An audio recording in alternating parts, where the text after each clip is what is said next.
سب سے پہلے میں آپ کی چینل کی وسعت سے گورنر صاحب تک یہ مسئلہ پہنچانا چاہتا ہوں اور ڈپٹی کمشنر کپوارہ ان تک یہ بات پہنچانا چاہتا ہوں کہ مجھے افسوس ہو رہا ہے کہ جو پچھلی سرکاریں یہاں تھی ان نے ووٹ دے کے ان لوگوں کو پھر پوچھا نہیں ہے. آج یہاں منی کا گریسی پتی میں پہنچا ہوں.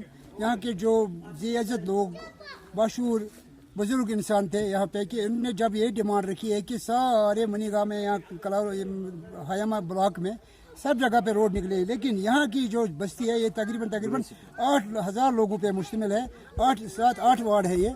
تو گریسی پتی یہاں ان کو روڈ نکل آیا ہے. انہوں نے چندہ بھی کر کے یہاں کچھ روڈ نکالا ہے اور بیک ٹو ولیج میں بھی پیسے آئے ہیں اور سرکار نے ان کو مطلب مدد کی. لیکن 2 آدمی یہاں پہ جو میں نے اس وقت ان سے سنا ہے کہ 2 آدمی ایک وہ جو سرکاری ملازم ہیں تنخواہ لے رہے ہیں سرکاری خزانے سے اور لوگوں کو تکلیفیں پہنچا رہے ہیں کہ جبکہ میں کہتا ہوں کہ وہ مسلمان نہیں ہیں کہ جن سے تقریباً 8,000 لوگ سفر کر رہے ہیں. ایک ہے ہمارے پولیس ڈپارٹمنٹ میں جو دوسرا ہے ٹیچر ایک.